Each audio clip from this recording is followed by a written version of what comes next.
వస్తూ ఉండగా ఇంతలో అక్కడ ఉన్న చంద్ర అయితే ఒక్కసారిగా కళ్ళు తిరిగి కింద పడిపోతూ ఉంటుంది. అది చూసి జగదీశ్వరి, శ్యామల, అక్కడే ఉన్న కామాక్షి వీళ్ళందరూ కూడా పరిగెత్తుకుంటూ వచ్చి అయ్యో చంద్ర ఏమైంది, చంద్ర ఏమైంది అంటూ అరుస్తూ ఉంటారు. ఇంతలో క్రాంతి అయితే అయ్యో వదిన ఏమైంది, వదిన ఏమైంది అంటూ అక్కడ ఉన్న క్రాంతి కూడా పిలుస్తూ ఉంటాడు. అయినా సరే చంద్ర అయితే అక్కడే అలా స్పృహ కోల్పోయి కింద పడిపోతుంది.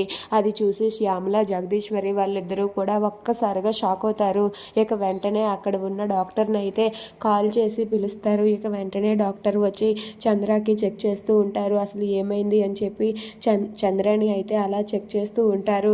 చెక్ చేస్తూ ఉండగా ఇంతలో విరాట్ అయితే ఏంటి డాక్టర్ ఏమైంది, చంద్రకి ఏమైంది అంటూ కంగారు పడుతూ అడుగుతూ ఉంటాడు. ఆ మాట వినగానే డాక్టర్ అయితే వెంటనే విరాట్ని చూసి కంగ్రాచులేషన్స్, చంద్ర తల్లి కాబోతుంది అని చెప్పి అంటుంది. ఆ మాట వినగానే అక్కడ ఉన్న విరాట్, జగదీశ్వరి, శ్యామల వీళ్ళందరూ కూడా ఒక్కసారిగా చాలా హ్యాపీగా ఫీల్ అవుతారు. ఇక చంద్ర తల్లి కాబోతుందని తెలిసి విరాట్ అయితే ఆనందంతో ఉప్పొంగిపోతూ ఉంటాడు. నేను తండ్రిని కాబోతున్నాను అని చెప్పి అక్కడ ఉన్న విరాట్ కూడా ఆనందంతో ఉప్పొంగిపోతూ ఉంటాడు. అలా అక్కడ ఉన్న జగదీశ్వరి అయితే తన సంతోషాన్ని అస్సలు తట్టుకోలేక తను కూడా చాలా సంతోషిస్తుంది. అలా జగదీశ్వరి, చంద్రకళ అలాగే అక్కడే ఉన్న శ్యామల, విరాట్ వీళ్ళ నలుగురు కూడా చాలా సంతోషిస్తారు.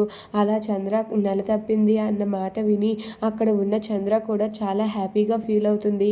ఏంటి నేను తల్లిని కాబోతున్నానా అని చెప్పి చంద్ర కూడా చాలా సంతోషిస్తుంది. ఇంతలో ఈ విషయం తెలిసి అక్కడే ఉన్న శాలిని అయితే చాలా కోపంతో రగిలిపోతూ ఉంటుంది. ఇక చంద్రని భూమి మీద కాదు నెత్తి మీద పెట్టుకొని చూసుకుంటారు వీళ్ళు అని చెప్పి అక్కడ ఉన్న శాలిని ఆలోచిస్తూ ఉంటుంది.